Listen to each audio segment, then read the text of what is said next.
Hello dear friends, एक बार फिर से स्वागत है आप सभी का आपके अपने यूट्यूब चैनल पे।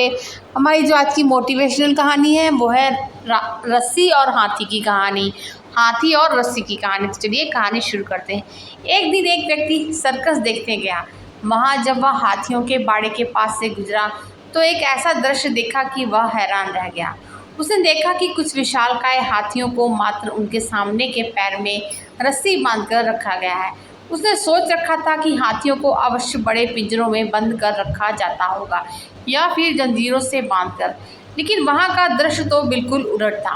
उसने महावत से पूछा, भाई, आप लोगों ने इन हाथियों को बस रस्सी के सहारे बांध रखा है, वो भी उनके सामने के पैर को। ये तो रस्सी को तो बड़े ही आराम से तोड़ सकते हैं।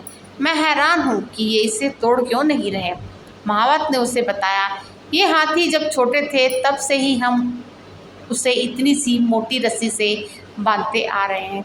उस समय इन्होंने रस्सी तोड़ने की बहुत कोशिश की, लेकिन ये छोटे थे, इसलिए रस्सी को तोड़ पाना इनके समर्थ के बाहर था।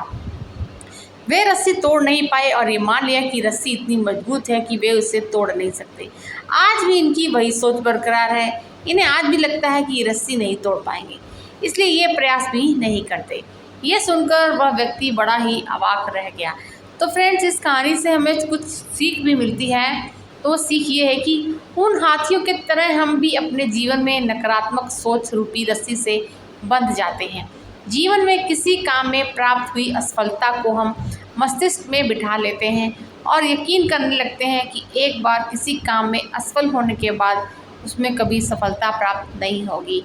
इसी नकारात्मक सोच के कारण हम कभी प्रयास ही नहीं करते। आवश्यकता है इस नकारात्मक सोच से बाहर निकलने की, उन कमियों को पहचान कर दूर करने की जो हमारी असफलता का कारण बनी। नकारात्मक सोच हमारी सफलता में सबसे बड़ी बाधक है। इसलिए नकारात्मक सोच रूपी जंजीर को तोड़कर सकारात्मक सोच को अपनाएं और जीवन में प्रयास करना कभी ना छोड़ें, क्योंकि प्रयास करना सफलता की दिशा में कदम बढ़ाना है। तो फ्रेंड्स, हमारी कहानी आपको कैसी लगी? कहानी सुनने के लिए आप सभी का बहुत बहुत शुक्रिया।